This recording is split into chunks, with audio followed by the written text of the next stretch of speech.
Tonight, you return not to sleep alone, but to yourself. The world outside quiets.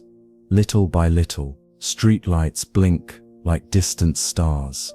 The air cools with the hush of resting trees. And somewhere, perhaps near your window, the wind passes through leaves with the softness of breath. All things are letting go now, and so are you. In this moment, nothing is asked of you. You don't need to solve, to strive, or to be strong. Here, in the space between one breath and the next, there is a stillness older than your name. A stillness waiting only for your presence. Imagine stepping barefoot onto stone steps worn smooth by centuries. A gentle bell echoes in the distance. Incense curls upward into the dark, not toward gods, but toward the silence itself. You do not knock, you simply arrive. And within you, something settles, as if it had been waiting to return all along. Tonight's stories are not sermons.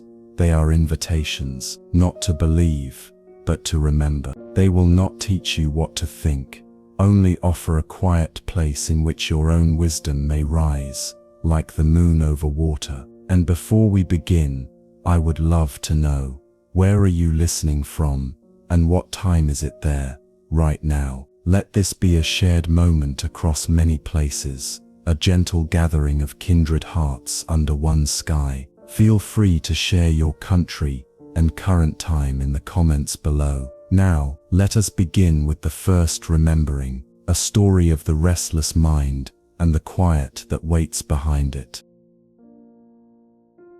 The monkey mind.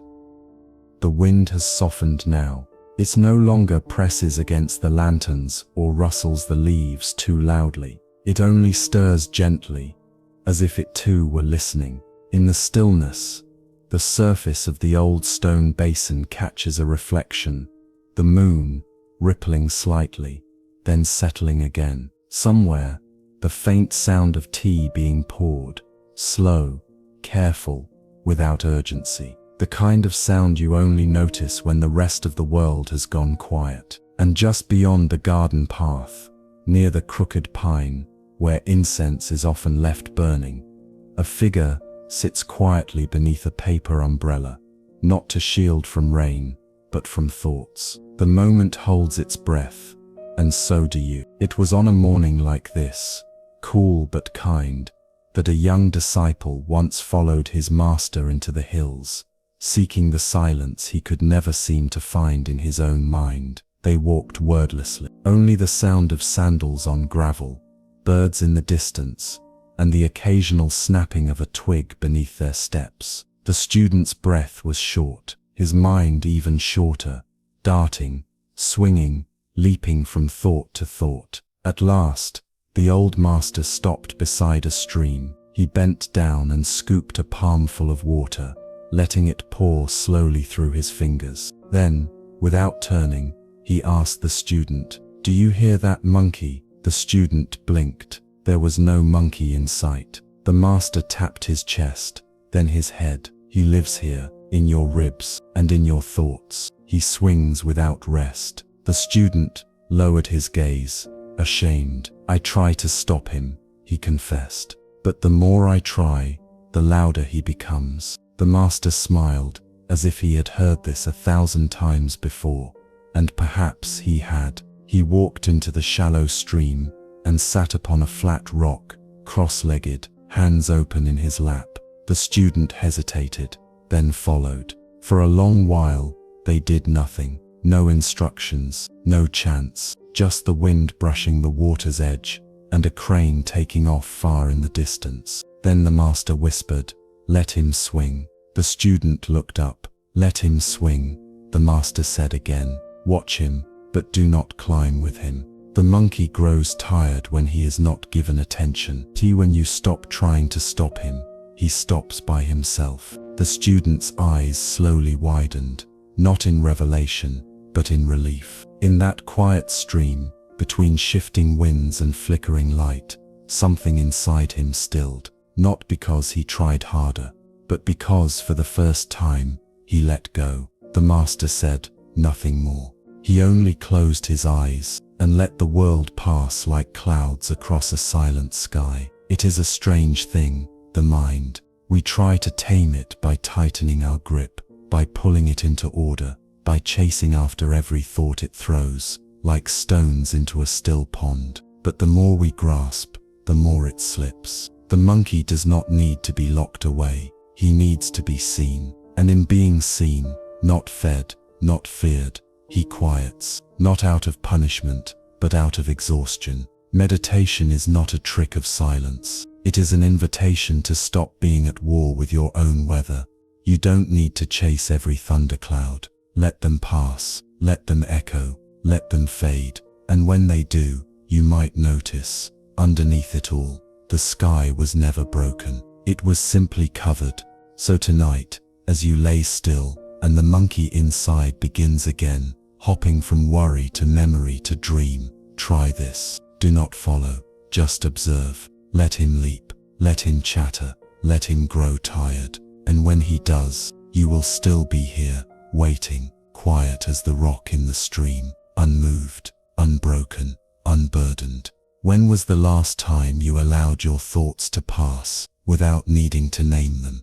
And if you simply watched, how many of them would still matter in the morning? The cup of tea. A single leaf falls, not in haste, not in fear. It simply drifts, turning once, twice, before coming to rest atop the water jar, outside the meditation hall.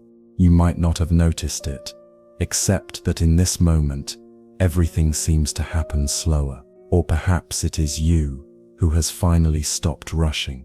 There is a stillness here, the kind that hums beneath words. A stillness that invites your shoulders to soften, your breath to deepen. Even the night feels quieter, as if the stars themselves were holding their breath. The monk in the corner has just finished steeping tea. He does not pour yet. He waits, not for temperature, but for presence. The way a fisherman waits for the surface of the lake to still before casting his line. You are not watching from afar now. You are beside him, and the fragrance of warm oolong has begun to rise from the clay pot, earthy, gentle, like a memory just beginning to return. Long ago, in a small village nestled between moss-covered hills, a young wanderer arrived at a Zen hermitage seeking wisdom, debated many doctrines, traveled far in search of the perfect teaching. He was received by a quiet master, who welcomed him with a bow, then gestured for him to sit. Tea was prepared, as it always was, not as a ritual, but as a kindness. As the cup before the young man was placed, he began speaking about the books he had read, about the temples he had visited, about the truths he had gathered like stones in a pouch. The master listened without interruption. Then slowly, he began to pour. The cup filled quickly, but the pouring did not stop. The hot tea spilled over the rim, onto the table, then to the floor. Startled, the young man reached out. "Master, the cup is full." The master looked up, eyes steady, voice soft, "And yet, I kept pouring." The student froze. The master set the kettle down. "You have come to receive, but you are already full." The silence stretched, not as a punishment, but as an invitation. You are full of knowing, full of conclusions, full of the need to understand. Where in all that fullness will truth rest? The student looked down, ashamed. The master smiled. "Empty your cup," he said. "Then we shall begin." And nothing more was spoken that night. The truth is not hidden, but when we are full of thoughts, of judgments, of plans and pasts, we have no space left for it. We confuse accumulation with clarity. We believe that more knowledge will calm our restlessness, that more opinions will keep us safe. But wisdom does not arrive through addition, it arrives through subtraction. The full cup cannot accept another drop. and a full mind cannot see what is right in front of it. So we learn to empty, not by forgetting, not by erasing, but by softening, by loosening our grip on what we think we know, by letting go of the answers that once served us, but no longer do. A cup is useful because it is empty. A mind is peaceful because it has let go. Tonight, you are not asked to think less, only to hold your thoughts more lightly. You are not asked to abandon your beliefs, only to stop pouring once the cup is full. There is great wisdom in knowing when to stop seeking and simply be still enough to receive. What are you still pouring into a mind already overflowing? And what might arrive, softly, quietly, if you left just a little room for it to land?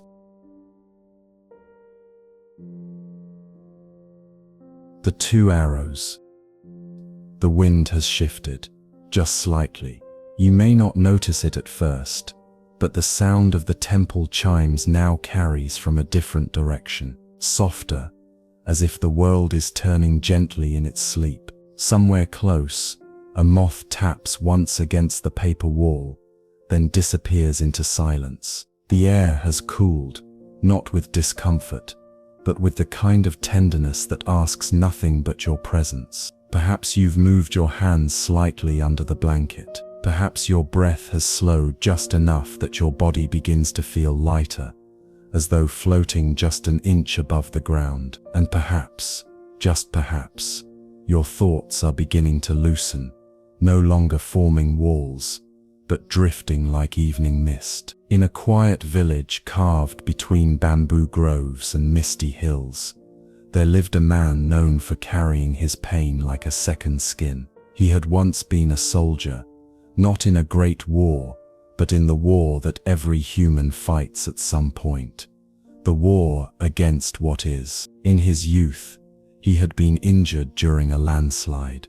His leg never healed quite right. He walked with a cane carved from the branch of a tree he'd once climbed as a child. People saw the cane, and they pitied him. But what they could not see was heavier: his bitterness, his shame, and the stories he repeated to himself every night about how unfair life had been. One evening, during the harvest festival, a traveling monk passed through the village. He was old, his robes worn and plain. He was not charismatic, nor mysterious, but there was something about the way he carried silence that made even the dogs stop barking when he approached. The villagers invited him to sit with them. He accepted, not as a guest of honor, but as a quiet presence. When the conversation turned to tales of hardship and misfortune, the man with the cane, as he always did, began recounting his suffering. "They say time heals," he said, "but my body still aches, and worse than the pain is the thought that it shouldn't have happened, that I was cursed." The monk listened. He did not interrupt. When the man finished, the monk simply nodded and asked, "Would you permit a story in return?" The man shrugged. "Why not?" The monk leaned forward slightly. "When an arrow strikes the body, there is pain. That is the first arrow. No one escapes it. Not kings, not beggars, not even monks like myself." He paused. His voice did not rise, but it seemed to deepen the air around them. "But when we then turn inward and ask why me, when we blame, regret, imagine different pasts, or fear the future, we have already fired the second arrow into ourselves." The man frowned. "You speak in riddles, monk." The monk smiled gently, not to mock, but to invite. "The first arrow is what happens. The second is how we hold it." "And how do I stop the second arrow?" the man asked, half bitter. The monk reached into his sleeve and pulled out a small mirror, not polished silver, just burnished brass. He handed it to the man. "You look into this mirror and you see your face, but you do not argue with it, do you?" The man hesitated. "No, pain is like the face. It appears, it exists. But when we begin to argue with it, I should not feel this. It should not be like that. We stab ourselves again and again. He let the words fall, like leaves shaken free by a quiet breeze. You cannot avoid the first arrow, he said. But the second, that one is always in your hand. The fire crackled between them. The man looked down at the cane in his lap, then slowly at his own hand. He had always thought of the pain as something that was done to him, by the mountain, by fate, by the gods. But he had never thought to ask, what have I done with it? There is a sorrow we inherit by simply being alive. Bodies break, people leave, hopes wither. These are the first arrows, and they are part of the human journey.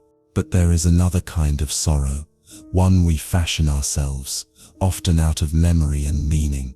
We relive pain until it becomes identity. We cradle old wounds as if letting them go would mean forgetting who we are. Yet healing is not forgetting. Healing is setting down the second arrow and watching quietly how life continues even after pain. You are not asked to never hurt.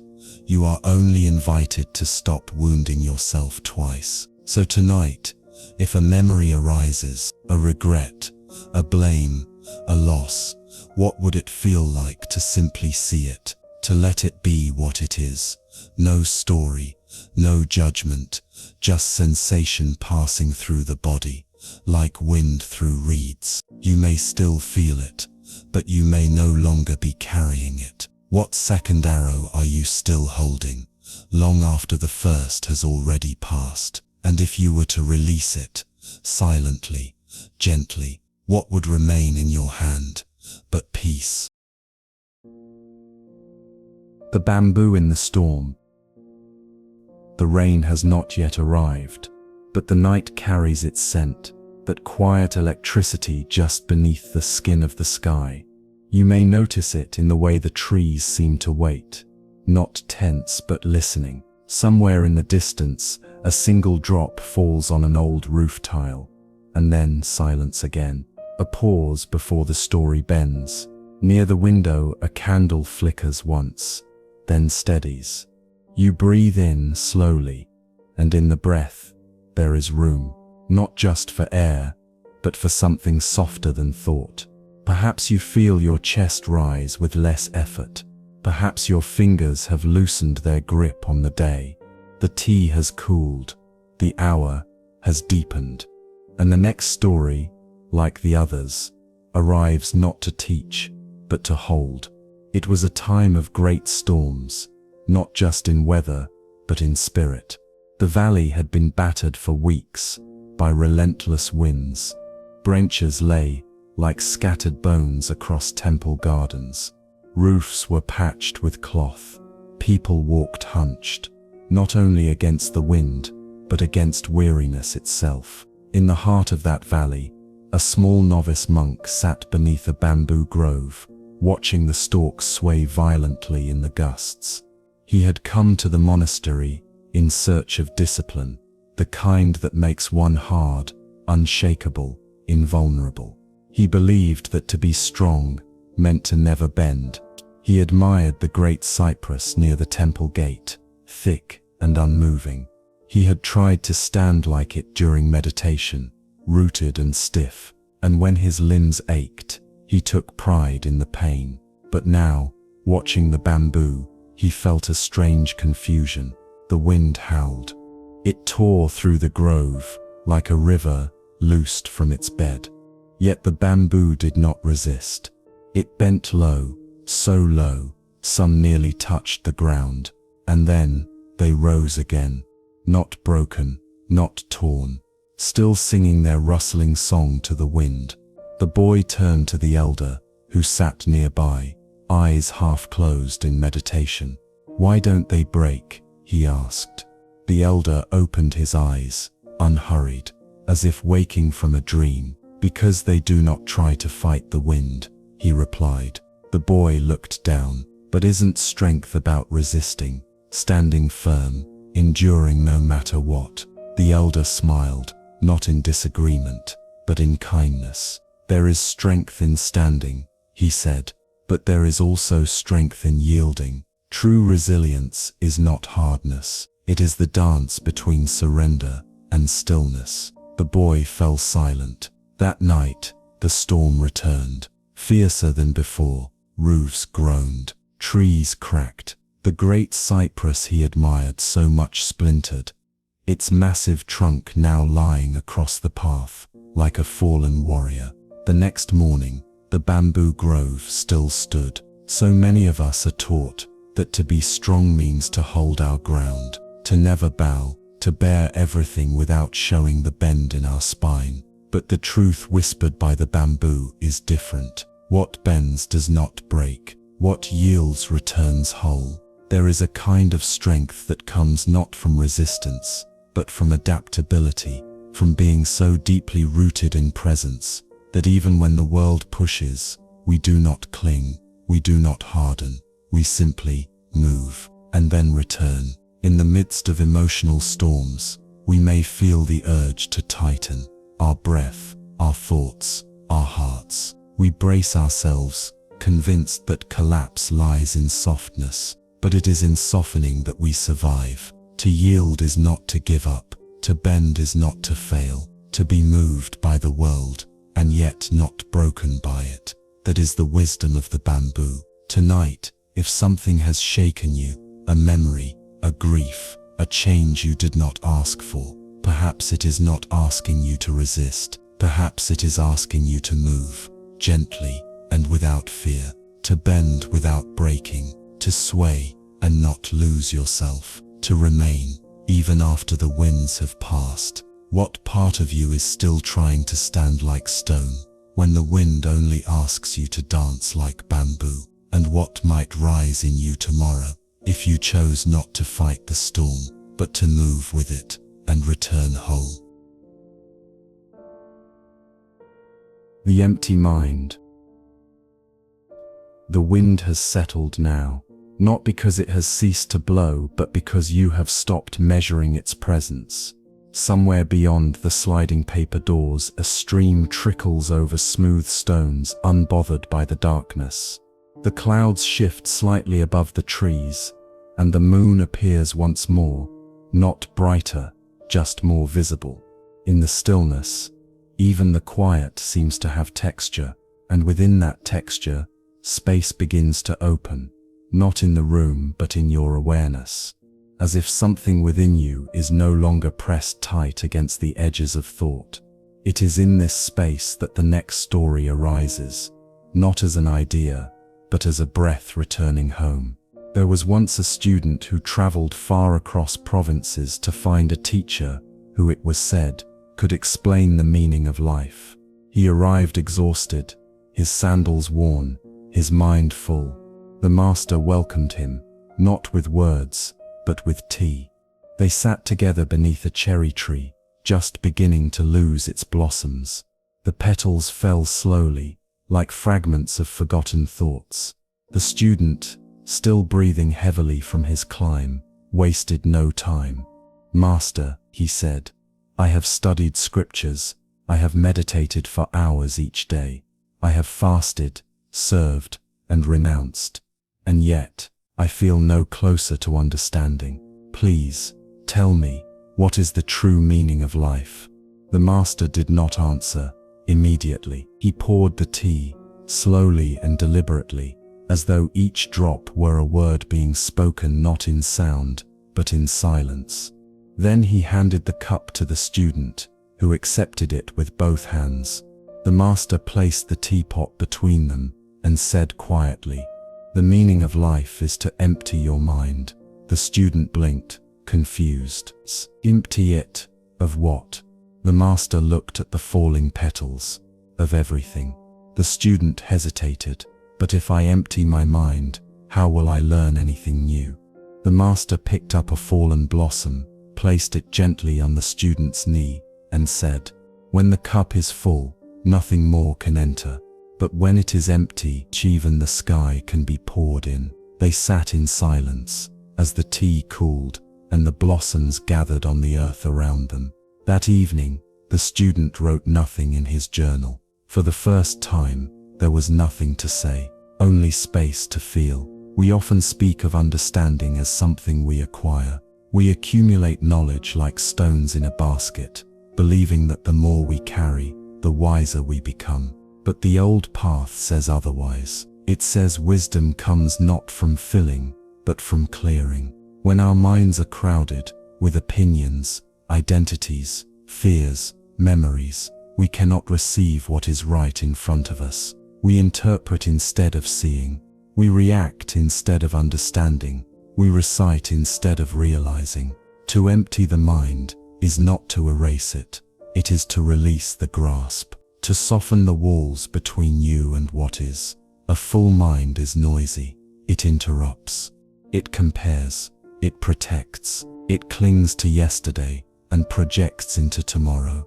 But an empty mind receives everything without distortion. It sees without reaching.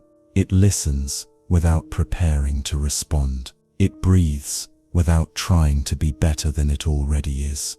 Tonight, you are not asked to forget. You are simply invited to loosen your hold on every idea that says, "This is who I am. This is how things should be. This is what must happen next." What if you let go of just one of those tonight? What if you made space for stillness, for silence, for the unknown, for the presence you've been too full to feel? The student never wrote again to ask for the meaning of life, because one day, while walking through a quiet forest with nothing on his mind, he suddenly stopped and smiled. He never said what he realized. He never claimed to know the answer. He simply kept walking with a mind light as an empty bowl. What are you still carrying? Not because it serves you, but because it's always been there. And what might find its way into your life, if for one breath you chose to make room? The pebble. There is a sound tonight that isn't quite a sound. A hush beneath the hush, like fabric folding upon itself, or snow drifting through the memory of someone long asleep. The night deepens not by darkness, but by softness. The stars remain unseen, yet you know they are there, not unlike the quiet truths that drift through these stories. Perhaps your breath has grown steadier.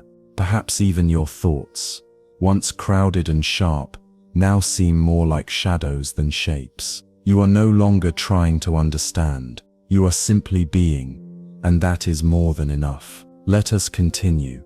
There was once a young novice who often sat by the sea. His monastery was not far from the cliffs, and whenever his duties were done, after the sweeping of floors, the polishing of bowls, the silent meals, he would walk barefoot down to the shore and sit among the stones. One day, while crouching near the water's edge, he picked up a pebble that seemed different from the rest. Smooth, perfectly rounded, cool, but somehow kind. It rested in his palm like it had always belonged there.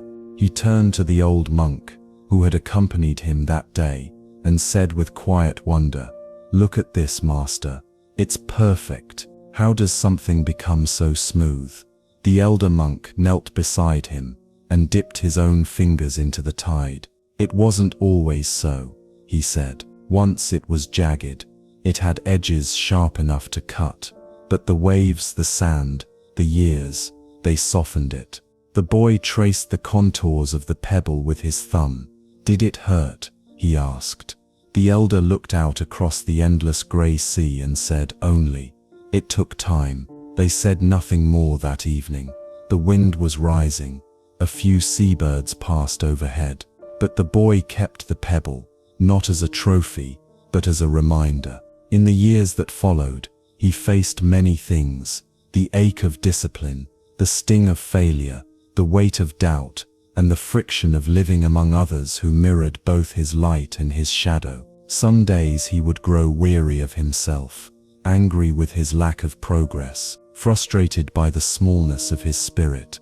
But then, as he knelt again to scrub the temple steps or swept dry leaves from the zendo floor, His fingers would brush the pebble he kept tucked inside his robe, and he would remember, even this, the restlessness, the edge, is part of the polishing. The path to clarity is not a sudden light, it is erosion, a wearing down of arrogance, a softening of certainty, a smoothing of the edges we defend so fiercely. We want to be peaceful, but resist the very friction that would shape that peace. We seek enlightenment, but recoil at the effort required to be made whole. Yet the truth is simple. What is smooth was once sharp. What is calm was once wild. What is clear was once clouded.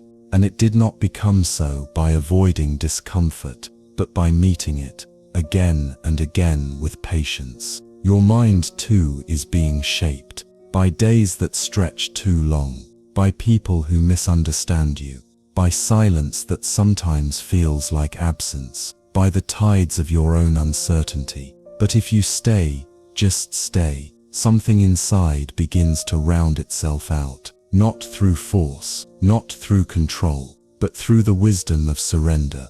The pebble is not perfect because it fought the waves. It is perfect because it let the waves do their work. Tonight you may feel your own sharp edges, a regret that returns like a tide, a worry that presses like wind on glass, a self-judgment that whispers you're still not enough. But you are not asked to fix any of it, only to sit with it, as the pebble once sat with the sea, to trust, not blindly, but gently, that each breath, each pain, each ordinary day is shaping you into something softer, something quieter, something you already are, but have not yet fully become. What if the roughness you feel tonight is not a flaw to be hidden, but a beginning yet to be smoothed? And what if, years from now, you look back at this very moment and whisper, "Thank you. This was part of the polishing too." The mirror mind. The night is now fully opened, like a lotus beneath moonlight, wide, silent, effortless. You are deeper in stillness now, not because everything has quieted outside, but because something inside you has begun to listen. The breath comes and goes like a tide that no longer needs to be measured. The body, once a room of tension and thought, is now a soft shoreline, and the mind, perhaps the mind has begun to reflect, rather than resist. Somewhere far off, a temple bell hums once, or not to call anyone, but simply to mark a moment that has already passed. And into this softened hour comes another story. A Zen master once gathered his students in a forest clearing. It was autumn, and the leaves fell around them like slow rain. The air was crisp, touched with wood smoke. The students sat quietly, waiting for the master to speak. He did not speak at once. Instead, he pulled from his robe a small mirror, no larger than a teacup's saucer, and held it up so it caught the morning sun. "What is the nature of the mind?" he asked. The students exchanged glances. One said, "It is a vessel for thought." Another offered, "It is the source of suffering." A third murmured, "It is the seat of wisdom." The master smiled faintly and turned the mirror toward them. "The mind," he said, "is like this." They stared at the mirror. It reflected the sky, the trees, even their own puzzled faces. Then the master turned and placed the mirror face down in the dirt. And when we do not choose carefully what we place before it, it still reflects. A silence followed, the kind that stretches across more than just sound. The master knelt beside a still pond nearby and looked into its surface. "You cannot control what the mind reflects," he said, "but you can choose what you place before it." One of the younger students frowned. "But how can we choose what comes into our minds? Thoughts arrive like wind, memories like shadows." The master looked at him gently. "You cannot always choose what knocks at your door," he said, "but you can choose what you invite to stay." And with that, he walked away, not into mystery, but into the ordinary light of morning. We often mistake the mind for a sculptor, something that shapes reality. But the mind is not a maker, it is a mirror. It does not invent the world, but it reflects it. And like any mirror, it can become dusty, distorted, cracked by time or trauma. What we place before the mirror matters. If we face it toward anger, we reflect anger. If we face it toward despair, we reflect despair. But if we gently turn it toward gratitude, toward stillness, toward even the smallest light, it begins to shine again. Not because we forced it, but because we remembered its nature. Your mind is not broken. It may be cluttered. It may be clouded. It may be clouded. It may have reflected sorrow for so long that it forgot how to hold joy. But beneath all that, its surface remains clear, always waiting. Tonight, if a troubling thought appears, don't fight it. Just turn your attention gently elsewhere, not to escape, but to choose. You can place before your mind a quiet breath, a memory of warmth, the sound of a breeze moving through unseen branches, the simple truth, I am still here.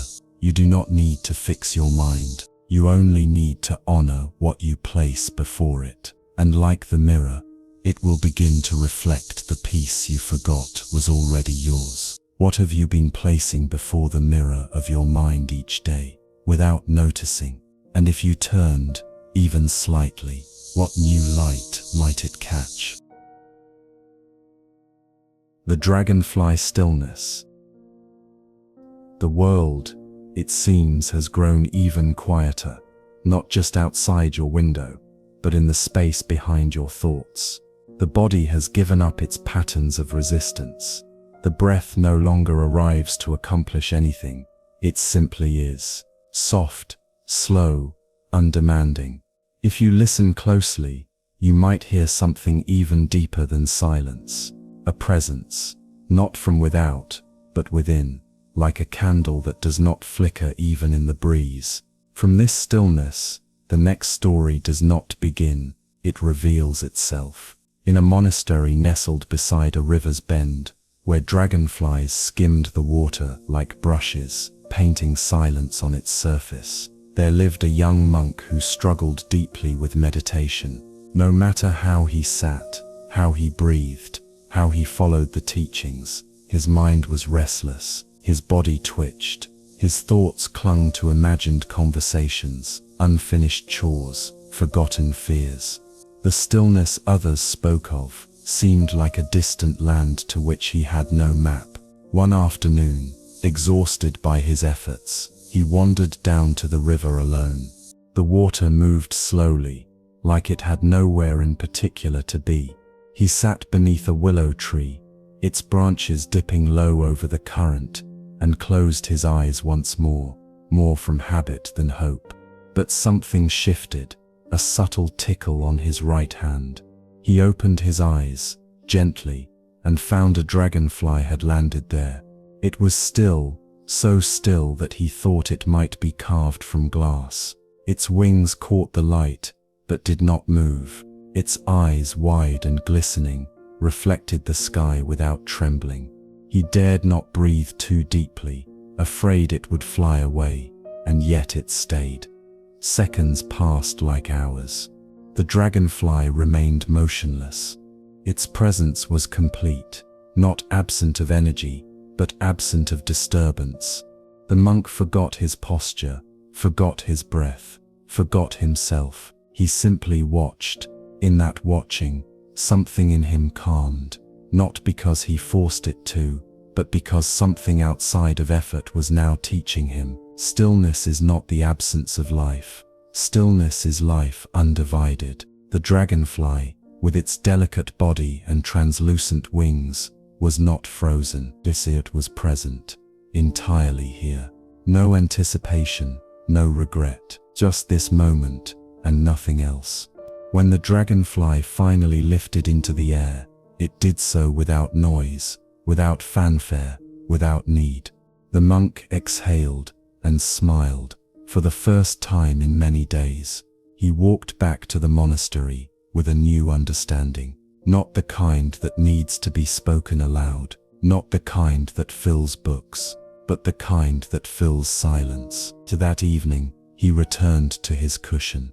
This time, he did not try to meditate, simply sat, as the dragonfly had, not to control his mind, but to let it be. And in that stillness, he met the present moment, for the very first time. So often, we misunderstand stillness. We imagine it is something we must achieve, as though we could beat back thought with discipline, or suppress emotion with technique.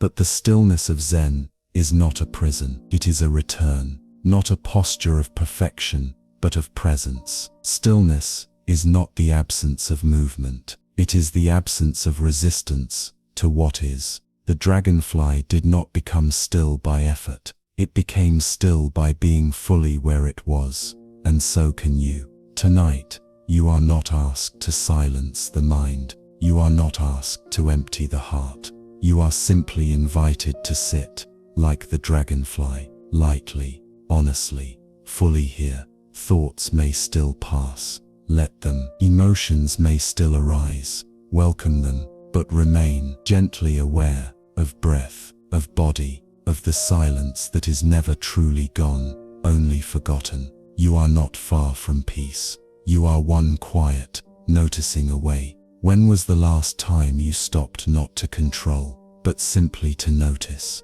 And if you were to become still, not by effort, but by presence, what truth might land gently upon your hand? The gardener and the bandits. The hour has grown deep, yet it does not feel late. Time has loosened its grip, as if even the ticking of clocks has taken refuge in the quiet. You are not drifting, you are descending, not downward, but inward, towards something soft, rooted, and undisturbed.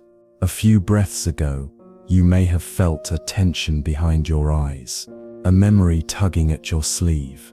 But now, even those small resistances seem to have fallen away like leaves after the rain. And as the garden of your inner world opens its gates, another story steps quietly in. There was once a gardener, old, weathered, and silent.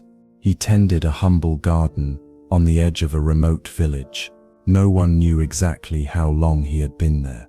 Some said he had once been a monk who chose plants over prayer. Others said he had always been part of the soil. His garden was simple, yet radiant. Wildflowers bloomed beside orderly vegetables. Stone paths meandered like forgotten thoughts. Bees moved with purpose, and birds seemed to rest longer in his trees than in others. He never sold his harvest, never spoke much. He worked from before dawn until the sun let go of the sky. One day, 3 bandits came upon his garden. Their clothes were torn, not by poverty, but by pride. They had heard stories of a man who grew things that could not die, and they wanted what they imagined was hidden. The old man was watering a small cluster of lilies when they approached. He did not look up when one of them barked. "Old man, your gold, your valuables. Give them." The gardener looked at his watering can, then at the flowers, then finally at the men. "I have nothing you can steal," he said. The second man stepped forward, impatient. "We'll take everything. If you resist, we burn your garden to the ground." Still, the old man did not show fear. He placed his watering can beside a stone and knelt down to pull a weed from the earth. "If you take this garden," he said quietly, "you must also take the wind that moves through it, the rain that softens its soil, the moonlight that stirs the petals at midnight. Can you carry those?" The men were confused. One laughed. The third, younger than the others, looked down at the man's hands, dirt-stained, calloused, but precise. He asked, not with cruelty, but curiosity, "Why do you care so much for this garden?" The gardener stood and brushed his palms together. "Because I do not own it," he said. "I belong to it." The words were simple, but they struck something, not in the mind but beneath it. The wind rose slightly. A scent of earth and lavender moved between them. The men did not speak again. They did not steal. They did not return. And the gardener, without comment, returned to his watering. So often, we believe strength is proven by what we protect. We guard our homes, our titles, our names. We draw lines around what is ours and brace ourselves against the threat of loss. But there is another kind of strength, quieter, less visible. It does not come from owning, it comes from belonging. When you belong to something, a garden, a practice, a truth, you do not defend it out of fear. You serve it out of love. You no longer fear its loss, because its essence lives through you, and you through it. The gardener could not be robbed, not because he had nothing, but because his treasure was not held, it was lived. Tonight, as you lay still, ask yourself, what is it you are clinging to? What are you afraid someone might take? And then ask, do you truly own it? Or have you perhaps forgotten that the deepest peace comes not from grasping, but from belonging to a breath, to a silence, to a way of being that does not need defending? What would happen if you stopped trying to protect your peace and simply became a part of it? And what if the treasure you've been guarding was never something to keep, but something to serve, like a garden that grows only when tended with quiet devotion? The monk and the tourist.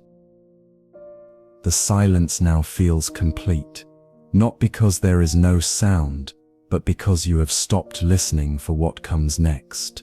Each breath arrives without needing to prove itself.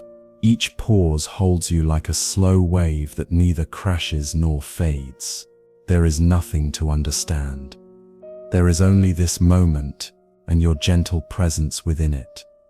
Even the stories no longer feel like stories. They feel like memories you had forgotten were yours. And one more now returns. A monk sat quietly beneath a pine tree at the edge of a well-worn trail. It was neither morning nor evening, but that sacred in-between hour when the sky softens and time forgets its schedule. His robes were simple, his eyes half lowered, as if watching thoughts drift by, like clouds reflected in still water. Along the trail came a traveler, a man from a far-off city, his clothes too clean for the dust of the path. His footsteps quick, as if searching for something that might vanish if he slowed down. He paused when he saw the monk and asked, "Excuse me, is this the path to the place of peace?" The monk looked up, slowly. He said nothing. The traveler continued, "I've heard there's a temple here, a sacred site. Somewhere I can find real tranquility. I've been to dozens already, but people say this one is different. They say the silence here is complete." The monk smiled, not with amusement, but with recognition. He gestured to the ground beside him. "You may sit." The traveler hesitated, then lowered himself onto a stone beside the monk. The silence between them stretched, not awkward, but vast. After some time, the traveler looked around. "But I don't see anything," he said. The monk turned to him. "Then you're looking in the right direction." The traveler blinked. "I don't understand." The monk reached into his sleeve and pulled out a small mirror. He placed it gently on the ground between them. "You came looking for peace," he said, "but peace is not a place." He pointed at the reflection in the mirror, the sky, the trees, the two of them sitting side by side. Peace is not somewhere you arrive. It is what remains when you stop running. The traveler frowned. "But I've left so much behind to come here. My job, my responsibilities, my noise." The monk nodded, and yet, the noise followed. The traveler looked down, ashamed. The monk's voice was softer now, almost a whisper. "You carry your storm in your pocket. You call it your mind." The pine tree above them rustled slightly. A leaf fell and landed perfectly, silently, upon the mirror's surface. Neither man moved. Then the monk asked, "If you stopped searching, what would you hear?" The traveler closed his eyes, and for the first time in many years, he did not seek an answer. He simply listened. We search for peace as if it were buried treasure, something distant, hidden, guarded. We travel to temples, read teachings, rearrange the furniture of our lives. But peace is not waiting somewhere else. It is waiting for you to be still. Peace does not need to be added. It only needs space, to sit, to breathe, to exist without pursuit. The monk gave the traveler no map. He offered no mantra. He simply offered his silence, and within it, the traveler met himself. Tonight, you do not need to do anything. You do not need to figure out how to let go. You do not need to find peace. You are peace, remembering. Let your thoughts come and go. Let your body sink into the softness beneath it. Let the mirror of your awareness reflect, without clinging. You do not need to be anywhere else. You do not need to become anyone else. You are already here. When was the last time you stopped seeking and simply noticed that you had already arrived? And if you sat still enough, for just one breath, what might reveal itself in the quiet that has been here all along? The rice pounder. The breath now moves like a tide gone quiet, not receding, not crashing, just resting against the shore. You may no longer feel the edge between body and stillness. They have merged, like morning fog with a still lake. The room has not changed, but your relationship to it has. What once needed effort, now needs only allowing. In this depth of calm, where words arrive more like echoes than sound, a story waits. It does not rush. It has been pounding gently at your door for a long time, and now you are finally home to receive it. At the heart of a monastery, where 500 monks came to study the path to awakening, there lived a man who did not study. He did not wear robes like the others. He did not sit in the meditation hall. He was never seen transcribing sutras, nor debating under the Bodhi trees. His task was simple: to pound rice. From morning until night, he stood in a small, dim room at the edge of the monastery grounds. A room with no scrolls, no incense, no teachings, just a stone mortar, a wooden pestle, and the rhythm of effort. Thud, thud, thud, thud, thud, thud, thud, thud, day after day, week after week, year after year. He did not complain. He did not seek promotion. He did not even speak, unless spoken to, and even then, he only nodded. Some of the younger monks pitied him. The older ones ignored him. A few mocked him behind closed doors. "He will die with calloused hands and an empty mind," one said. "He does not even know the Four Noble Truths," said another. What none of them noticed was his eyes, quiet, unshaken, as if he saw something they could not. One night, after many years had passed, the abbot of the monastery announced that his time was drawing to a close. He would soon leave this world, and he needed to name his successor. He instructed each monk to write a verse on the wall outside his quarters, a verse that captured the essence of their understanding. The hall buzzed with excitement. For days, monks sharpened brushes, composed drafts, recited lines in whispers. The most learned among them penned a poem that spoke of the mind as a mirror and meditation as the cloth that wipes it clean. When the abbot read it, he frowned. "This is the understanding of someone who has read," he said, "not someone who has realized." That night, the rice pounder heard whispers about the contest. He smiled, not mockingly, but with quiet warmth. Later, while the others slept, he walked silently to the wall and with borrowed ink dictated a few lines to a young boy who could write. There is no mirror, no dust, no mind, nothing to wipe, nothing to reach, just this. He signed it, not with a name, but with a thumbprint. The next morning, the abbot read the words, and tears welled in his eyes.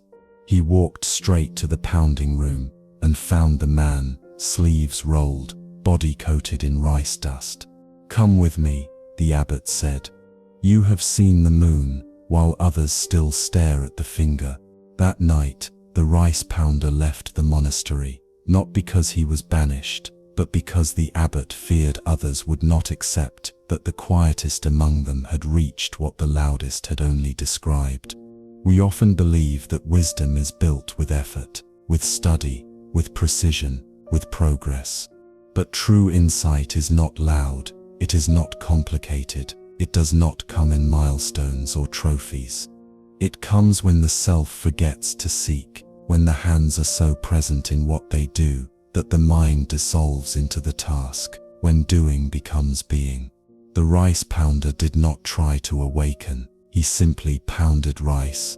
But he pounded with no resistance, no ego, no past or future. He pounded until nothing was left but the sound. Thud, thud, thud, and in that sound, the silence came. Tonight, if your mind tells you that you are not progressing, that your journey is too slow, that you are not yet wise or calm or clear, remember the man in the dusty room. Remember that you are not asked to become anyone. You are simply asked to be here, fully, in whatever task this moment offers you, whether it is breathing, or resting, or simply being still. What if awakening was not something you achieved, but something that arrived when there was nothing left trying to achieve it? And what if the pounding you've been doing all your life has already become the rhythm of your return? The Song of Solitude. By now, sleep may have reached the edges of your awareness, brushing gently against thought, but not yet pulling you under. And that's enough. There is no hurry, no pressure to surrender, only a slow unfolding, like the petals of a night lotus, opening not to be seen, but because it is time. What you are listening to now is not a story in the usual sense. It is more like a voice within you, finally given permission to speak without needing answers. And so, it continues. There once was a solitary monk who lived deep within a forest temple, far from the rhythm of villages and the chatter of roads. He had not always been alone. In his youth, he had trained among many. He had listened to teachers, recited scriptures, debated with fellow monks under banyan trees. But over time, he found himself drawn, not to words, but to space, not to ritual, but to rhythm. And so, he left. He took nothing but a single robe, a clay bowl, and a small wooden flute. His temple was no more than a hut, roofed with leaves, walled with branches, woven tightly against the rain. Each morning, he fetched water from a spring nearby. Each evening, he sat on the stone beside his hut and simply listened. Many wondered why he chose such solitude. Some said he had renounced the world. Others assumed he had failed to understand the teachings and left in shame. But the truth was simpler. He had heard something in silence that no sound had ever revealed. One day, a traveler lost in the woods stumbled upon the hut. He was tired, hungry, and confused. The monk welcomed him with a bowl of warm broth and motioned for him to sit. After a long silence, the traveler asked, "Don't you feel lonely out here, with no one to talk to, no one to laugh with?" The monk smiled and gestured toward the forest. "Listen," he said. At first, the traveler heard nothing, but slowly, the sounds began to emerge. The layered hum of insects, the deep groan of trees, shifting with wind, the delicate clatter of bamboo, touching bamboo, the sudden drop of a pine cone, the call of a bird, not to anyone, but just into the open space, and beneath it all, the sound of stillness itself. The traveler exhaled without realizing he had been holding his breath. This, the monk said, is the song of solitude. The traveler looked down, unsure. But aren't you alone? The monk nodded, gently. Yes, but not empty. He placed a hand on his chest. When the world's noise fades, something else begins to sing. We often confuse solitude with absence. We think silence means something is missing. That quiet is what happens when connection has failed. But the truth is more subtle. Silence is not empty. It is full of listening. Solitude is not a void. It is a space in which we begin to hear ourselves again. Not the voice of worry or ego, but the deeper voice beneath that.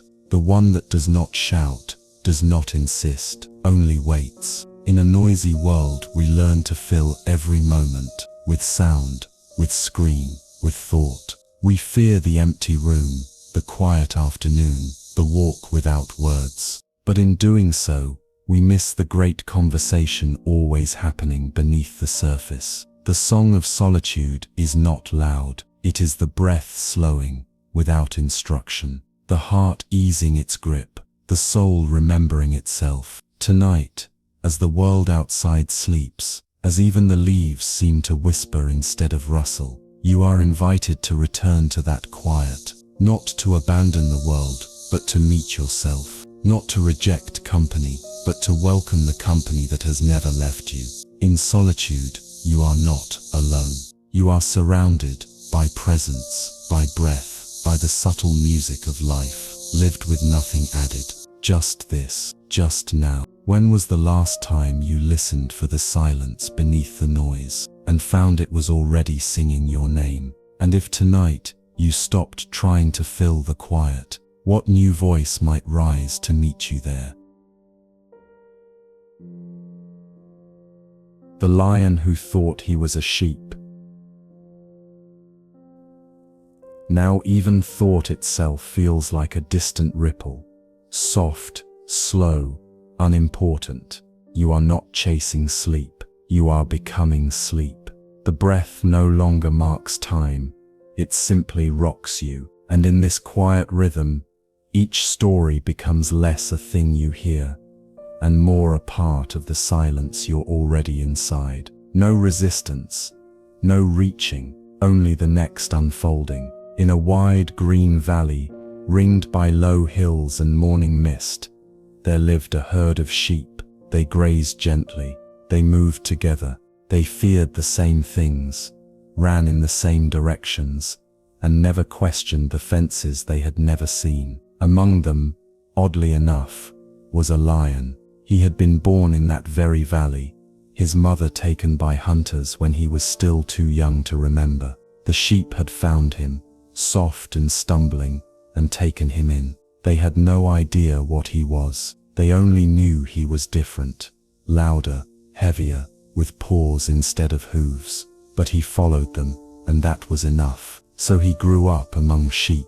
He learned to nibble grass, though it made him ill. He learned to bleat, though the sound caught awkwardly in his throat. He learned to fear the forest's edge, to cower at the growl of wind, to run when others ran, even if he didn't know why. And in time, he forgot entirely that he was anything else. One day, as the herd moved lazily through the meadow, a shadow fell across them. A lion, a real one, emerged from the trees. The sheep scattered in panic. The young lion tried to run too, but his limbs felt clumsy. His heart pounded not from fear, but confusion. The older lion did not attack. He simply stood there, watching with eyes that were not cruel, but curious. And then, he spoke. "What are you doing?" The younger lion froze. "Why are you running with sheep?" The young lion stammered. "I am one of them." The older lion narrowed his gaze. "Who told you that?"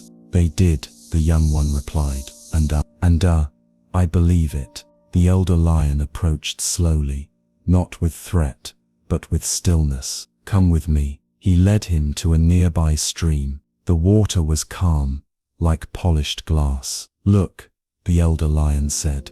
The young one looked, and for the first time saw, not the wool, not the hooves, not the flock, but eyes like firelight, a mane like a golden wind, a face he had never dared imagine. He stepped back, trembling. "What does this mean?" she asked. The elder lion replied, "It means you've been living a story that was never yours. We often forget who we are, not because the truth is hidden, but because it has been covered by years of fitting in, of pleasing, of surviving, by the stories others told us when we were too young to question them. You're too much, you're not enough, be quiet, be like us." And so, slowly, we shrink, we graze where we are told, we speak the expected words, we run from what feels wild inside us, until one day, something breaks the pattern.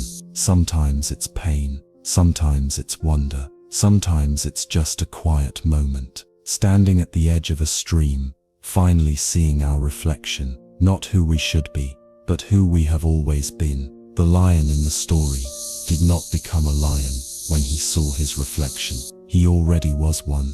He simply stopped pretending. Tonight, you are not asked to roar. You are not asked to break away or redefine yourself. You are simply invited to remember. There is something in you, something ancient, still, and powerful, that has never believed the names others gave you. It does not fear the forest. It does not measure itself by the flock. It does not measure itself by the flock. It does not need permission to exist. It is already enough, already whole. What story have you been living?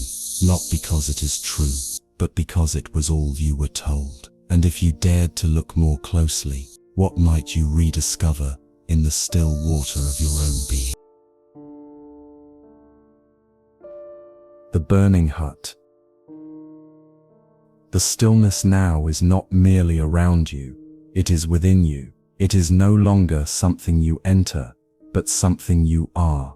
The breath has slowed without instruction. The body has released itself into gravity. Even the mind, so often the last to surrender, has quieted its need to follow or control. There is nothing more to reach for, only to receive, and in this receiving, another story arrives, one shaped by loss, yet carrying a hidden gift in its ashes. There was once a hermit who lived alone on a small island. He had not come there by choice. A shipwreck had delivered him, alone and bruised, to its rocky shores. His companions lost to the sea, his belongings swallowed by waves. At first he cursed his fate, clinging to the rocks like a forgotten prayer. But with time, he built a shelter, a small hut made of driftwood and palm leaves. He learned the patterns of the tide, the ripening of fruit, the timing of fish. Days turned into weeks, weeks into months. He made peace with the solitude, or so he thought. One evening, after gathering firewood inland, he returned to find his hut ablaze. Flames cracked through the roof. The smoke curled into the sky like black threads unraveling his only safety.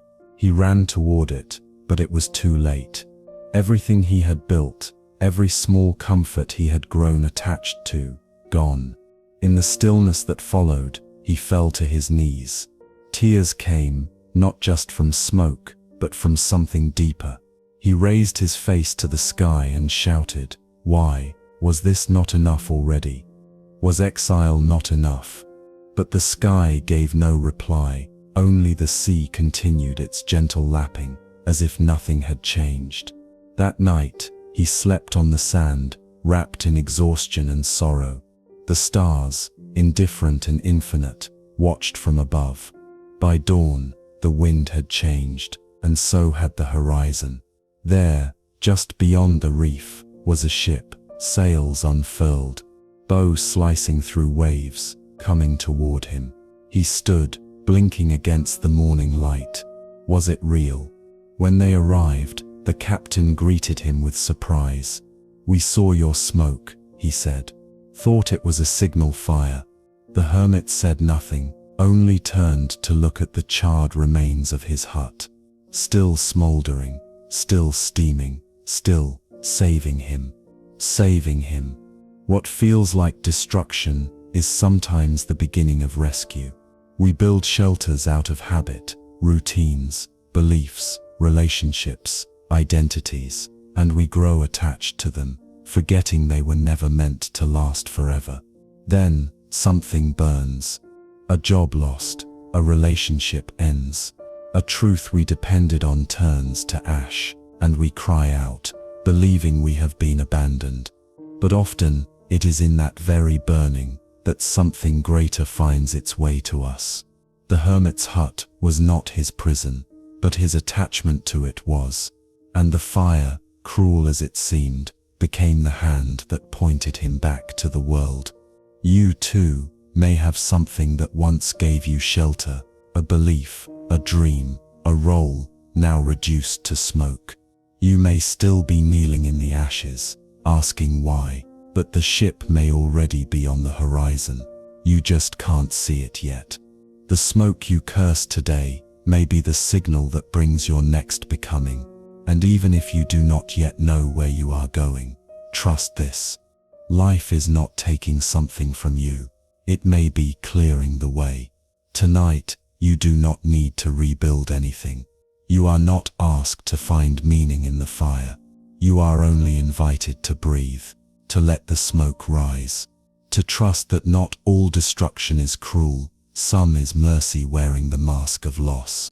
What part of your life feels lost, but may only be clearing space for something unseen?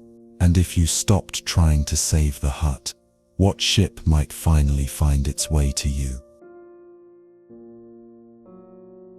The silent medicine for anger. Tonight, your body has become like water without ripples, undisturbed, unconcerned. The mind that once held questions now holds only breath, and what remains is not emptiness, but a fullness so gentle it needs no name. You are not waiting for peace, you are inside it. And so the next story comes, not with footsteps, but like a breeze through a bamboo curtain, here, and then within you. There once was a woman known in her village not for her kindness, nor for her wisdom, but for her temper. She was quick to raise her voice, to slam doors, to speak words that stung more than she could ever take back. Yet after every outburst, she would collapse into regret, head in her hands, heart heavy with shame. Her family walked on eggshells. Her children feared her moods. Her husband grew silent. She hated this part of herself, and yet it ruled her. One day, as if by grace or accident, a traveling monk passed through the village. He asked for alms, but instead of food, the woman offered him her sorrow. "I hurt the ones I love," she said, "and when my anger fades, all I have left are ashes. Please, tell me, how do I stop?" The monk looked at her, not with judgment, but with an unfathomable calm. He reached into his satchel and handed her a small clay vial filled with clear liquid. "This is a medicine," he said. "It cures anger, but it only works if taken properly." "How?" she asked. "When you feel the fire rising in your chest," he said, "open the bottle, place 3 drops on your tongue.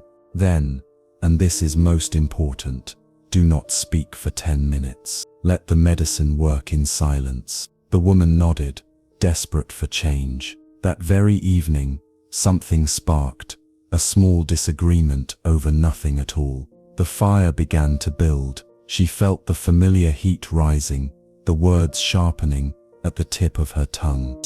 But this time, she remembered. She opened the vial, 3 drops. Tongue stilled. She did not speak. The fire had no fuel. Minutes passed.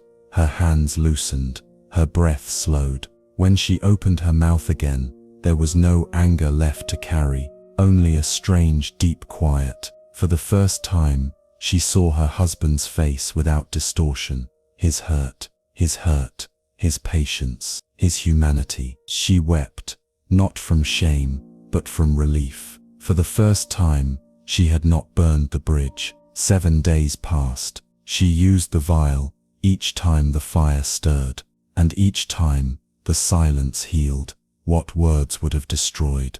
On the 8th day, the monk returned. The woman ran to him, falling to her knees. "Your medicine," she said. "It works. My family is smiling again. I am smiling again. May I have more?" The monk bent down, smiled gently, and whispered. There was no medicine in the bottle. She froze. "Only water," he said. "The cure was not what you swallowed. It was what you did not say. Anger is not the problem. It is the explosion that follows. Uncontrolled, unexamined, unconscious. We think silence is suppression, but in truth, silence is transformation. The fire that is not fed fades by its own nature. Every time we choose not to speak from the wound, something heals in its place. To pause is not weakness. To wait is not surrender. It is wisdom, clothed in stillness. Tonight, if something in you begins to rise, heat in the chest, a tightening in the jaw, the urge to respond, to defend, let it rise. But do not give it your voice. Not yet. Let it crest. Let it soften. Let it pass. What remains afterward is not silence. It is clarity. And from that clarity, your words, when they come, will carry peace instead of pain. What if the most powerful thing you could say is nothing at all? And who might you finally hear if you gave your silence the space to speak first? The priceless stone, sleep, may be near now. Not as something you are falling into, but as something gently rising to meet you. The breath is softer than thought. The silence, warmer than memory. You are not being drawn away from the world. You are being drawn inward, to the place where no one else can follow, but all wisdom begins. And just before you cross into that deeper quiet, one more story arrives. Not loud, not urgent, but with the quiet confidence of something that knows it has waited long enough. A young man once came to a mountain hermit with a question that weighed on him heavier than any burden he had carried. "Master," he said, "what is the worth of my life?" The hermit said nothing. He reached behind a stone bench and handed the young man a small, rough-looking stone, dull gray, with a few cracks and flecks of shimmer buried within. "Take this to the village market," the master said. "Show it to people, but do not sell it. If they ask, tell them you are curious what it's worth." The young man, puzzled but obedient, took the stone and descended the mountain. At the market, he approached a fruit vendor. The old woman took the stone in her hand, squinted at it, and said, "I'll give you 3 oranges for it." "That's a fair deal." He thanked her and walked away. Next he visited a metal worker's stall. The man examined the stone, tapped it with a small hammer, then said, "Interesting texture. I could melt it down, maybe make something from it. I'll trade you 2 copper bracelets." Still, the young man did not sell. As the day grew long, he made his way to a jeweler's shop, tucked behind a row of lantern stalls. The jeweler held the stone up to the light, turned it in his hand, and his eyes widened. "I don't know where you found this," he said slowly, "but it's not what it appears to be. I'll give you 10,000 coins. Right now." The young man shook his head. "It's not for sale." The jeweler leaned closer. "Then name your price. I've never seen anything quite like it." Without a word, the young man returned to the mountain. When he arrived, the master was seated, eyes half closed, as if he'd known all along when the boy would return. So the master asked, "What did you learn?" The young man hesitated, then said, "Some saw it as fruit, others as metal. One saw it as treasure. And what do you see?" The young man looked down at the stone, still resting in his palm. "I don't know yet," he whispered, "but I think its value was never in the stone. It was in the eyes of those who looked at it." The master nodded. "And so it is with your life. We go through our days asking the world to tell us what we are worth. We offer ourselves to employers, to relationships, to passing strangers. and wait for their judgment to reflect something back. But their valuations are not the truth. They are projections, reflections, limitations of their own sight. One sees us as useful, another as replaceable, another as exceptional. But none of those names define the stone. They define the viewer. Your worth is not determined by the world's ability to perceive you. Your worth simply is, unshaped, untraded, unchanged. You may have been carried from place to place, praised here, dismissed there, misunderstood elsewhere, but none of those moments altered the quiet light that has always lived within you. The stone did not grow brighter in the jeweler's hand. It only found a mirror willing to see more. Tonight, you are invited to stop asking the world for its appraisal. Let go of the need to be measured, compared, confirmed. Let your breath, just as it is, be enough. Let your presence, quiet, unseen, be priceless. Not because someone else said so, but because you say so, because you remember, because you feel, even now, in the quiet between these words, that something vast and holy has always lived within your ordinary skin.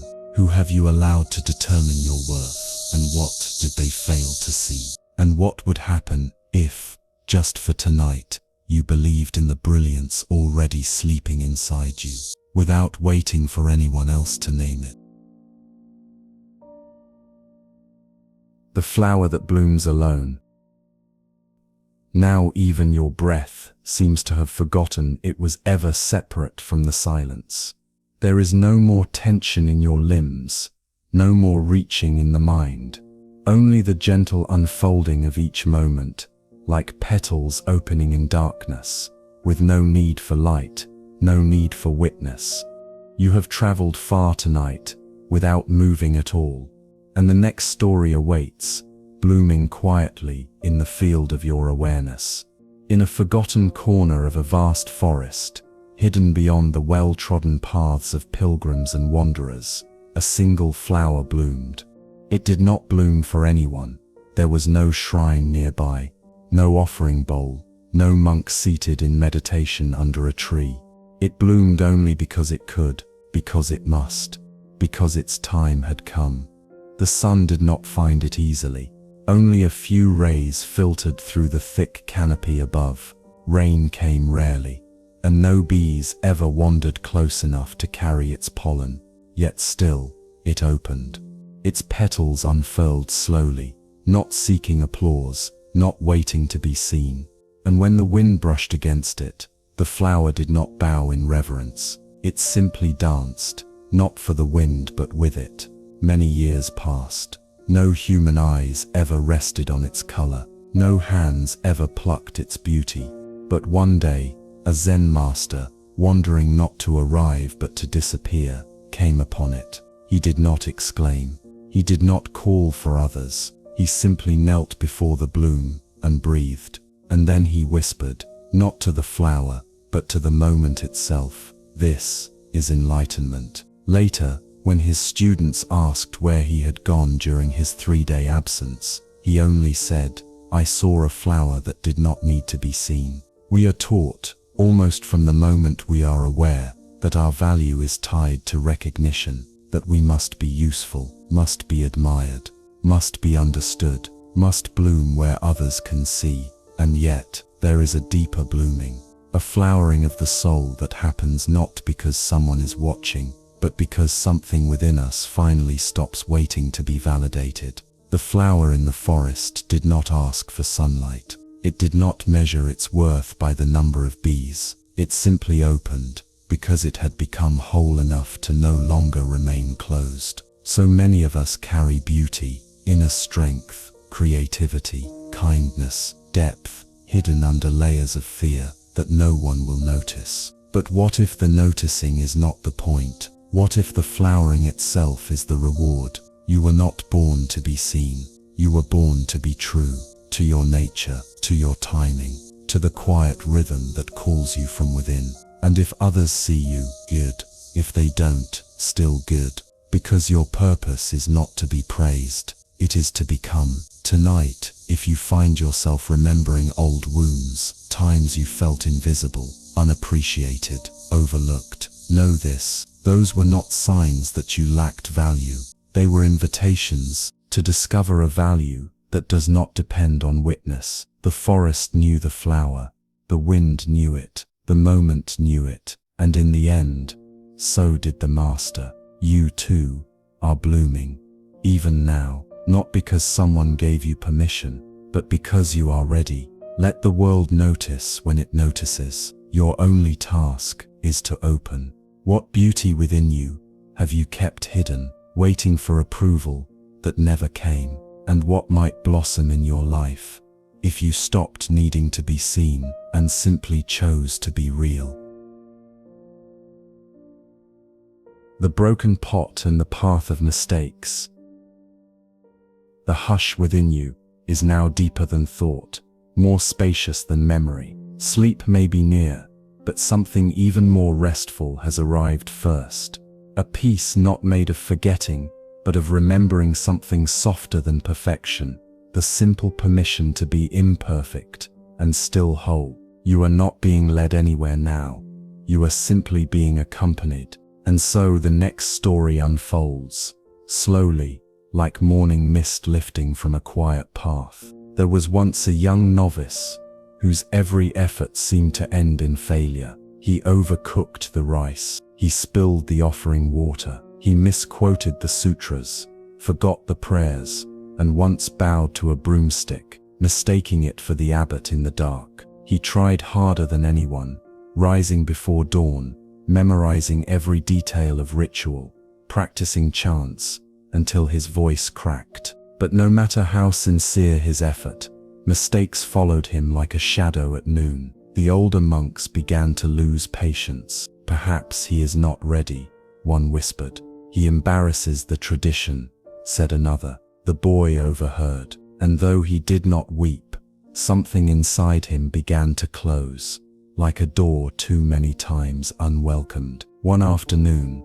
the abbot asked him to fetch water from the distant spring. The boy bowed and took the 2 old clay pots that hung from the bamboo yoke. One was chipped, its surface cracked like a dry riverbed. The other was flawless, smooth, strong, proud. He walked the long path to the spring, filled both pots carefully, and returned as always, one full, the other leaking steadily with each step. Day after day, the same journey, the same silent loss, until one morning, the broken pot finally spoke. Yes, this is a story where even pots can speak, for sometimes even silence has a voice. I am ashamed, it said. Each day I fail you. I cannot hold what you give me.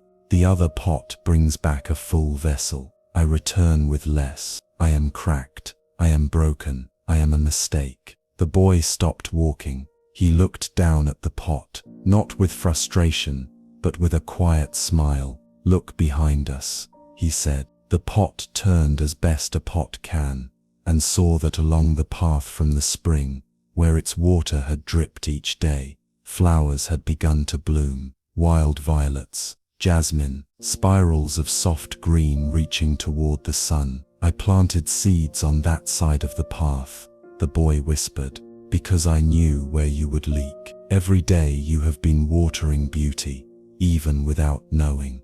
The pot was silent then, but it never again called itself broken. We are taught to fear mistakes, to hide our flaws, to measure ourselves against vessels that carry without spilling. But in the way it is the cracks that carry light, the stumbles that teach us humility, the forgetting that deepens our remembering. The novice did not become wise by being perfect. He became wise by walking, again and again, with the brokenness he did not abandon. And in doing so he created a path that bloomed behind him. Perhaps you too have walked with a cracked pot, a pattern you couldn't break, a flaw you couldn't fix, a chapter of your story you wished could be rewritten. But what if it was not wasted? What if your journey, even with its spills, was watering seeds you cannot yet see? What if someone is walking behind you, finding beauty in a path they did not know could flower. Tonight, you do not need to patch your past. You do not need to carry everything flawlessly. You only need to keep walking with kindness, with awareness, with the courage to carry what is yours, even if it drips. Your cracks are not failure. They are how the world has been loved through you. What part of you have you hidden out of shame, not knowing it was the very thing leaving flowers in your wake? And if you could believe, just for tonight, that your path has never been wasted, how would you walk tomorrow? The river and the rock. There is no longer a need for instruction, only presence. The breath now moves not to soothe you, but as you. There is no separation, no goal, no arriving, only stillness in motion. And what better moment to tell a story of movement meeting stillness, not as opposites, but as companions. In a valley shaped by time and silence, a river once met a rock. The river had flowed for centuries, curving through fields and forests, murmuring to roots and stones alike. It had worn down mountains, softened jagged cliffs, fed villages, and held stars in its currents each night. But one day, it came upon a great rock, firm, dark, unmoved. The river, surprised, pressed against it. It tried to push through, to pull around, to rise above, but the rock did not move. "Why do you resist me?" the river asked, exasperated. The rock, unshaken, replied, "I am not resisting. I am simply being what I am." "But you are in my way," said the river. The rock was silent for a moment. Then it said, "And yet, you are still moving." The river grew quiet. It flowed around the rock. At first, it did so with struggle, churning, swirling, throwing up foam like frustration. But over time, the flow became graceful again, weaving around the rock, like silk around a still form. The rock, in turn, was slowly changed, not shattered, but softened at the edges, polished to a gentle gleam. And though it never moved, it bore the story of the river's persistence in every smooth line. Years passed. The river and the rock became not enemies, not obstacles, but part of the same story. One moved, one remained, but together they made the path. So often, we are like the river, wanting to flow freely, to move through life without resistance. And when we meet something immovable, a circumstance, a person, a part of ourselves, we cannot yet change, we see it as the problem. But what if the rock is not the enemy? What if the rock teaches us shape, direction? What if it asks us to flow deeper, not in spite of it, but because of it? The river did not give up when it met the rock, and the rock did not harden further in the face of flow. Together, they created grace. Tonight, you may have something in your life that feels unmovable, a grief that won't leave, a habit that won't break, a silence you don't yet understand. It's okay. You don't need to break the rock. You only need to keep flowing. Let yourself curve. Let yourself yield. Let yourself find the softness that can hold even what will not change. In time, the path will appear, not because you forced it, but because you honored it. You are both the river and the rock, the part of you that moves with change, and the part of you that endures. Let them meet. Let them belong to each other. What in your life have you been trying to move when it may be asking you to move around it instead? And if you stopped seeing the obstacle as the enemy, what kind of grace might shape you both? The final letting go. At this point in the night, nothing more needs to be added. So you are not gathering meaning, you are releasing it. Not because meaning is unnecessary, but because there comes a time when the deepest truths no longer speak in words, but in the space between them. This final story is not about loss. It is about release. There was once a caterpillar who had grown tired of crawling, not because it was hard, though it was, not because it was slow, though it certainly was, but because something inside had begun to whisper a longing it could not explain. Each leaf it climbed, each branch it followed, felt less like discovery and more like delay. So one morning, as the dew still clung to the tips of the grass, the caterpillar stopped, not out of exhaustion, but out of readiness. It found a quiet place beneath a curling leaf, hidden from birds and wind and the curious eyes of the world. And there, it let go, of motion, of hunger, of shape, of all it had been, wrapped in silence. The world continued without it. The sun rose and fell. The rain came and passed. Even the wind forgot to look for it. Inside there was no struggle, only a deep unwinding, a trust so complete, it asked for nothing in return.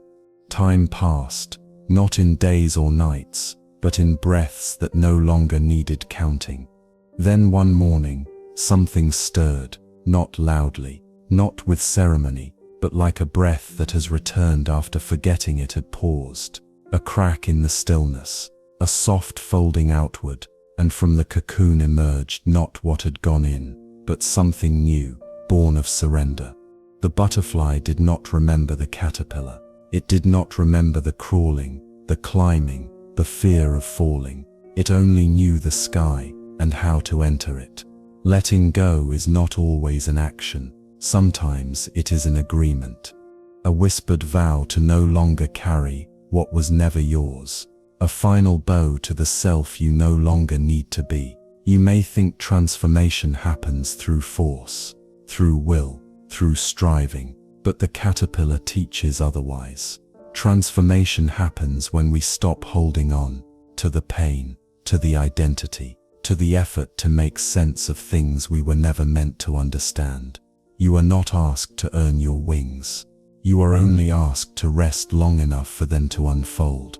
Tonight, whatever you are still clinging to, a regret, a role, a story, you are invited to place it down, not to discard it, but to honor it and then release it. It has taken you this far. It does not need to carry you further. You are already enough. You are already becoming. And when you are ready, you too will find the sky within you. What part of you has grown tired of crawling, even as you pretend it still suits you? And if you stop trying to remember who you've been, who might you quietly become? And now, the stories have quieted, not because they ended, but because they have settled inside you, like petals that drifted softly to the bottom of a still pond. You are no longer listening with your ears. You are listening with your breath. You are listening with your being. Each story tonight carried a seed. Some may have taken root. Some may still be floating. Some may wait quietly until the soil of your spirit is ready, and that's perfectly fine. Wisdom never arrives with urgency. It unfolds gently, like sleep, like love, like the moon rising behind clouds that forget they were ever in the way. Right now, you are not asked to remember every lesson. You are not asked to do anything at all. Only this: return to your breath. Feel it, not as an exercise, not as a technique, just as something ancient and honest, a rhythm older than thought, a sound softer than silence. Inhale, as if welcoming something long lost.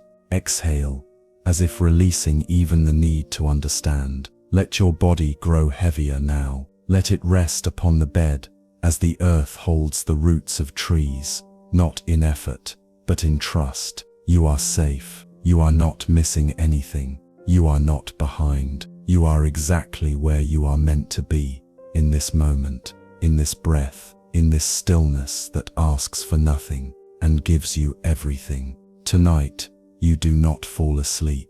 You return to yourself, to the quiet wisdom that was always waiting for you, to the gentle knowing that you are already whole. Good night, dear soul. Let go now, and let the rest carry you.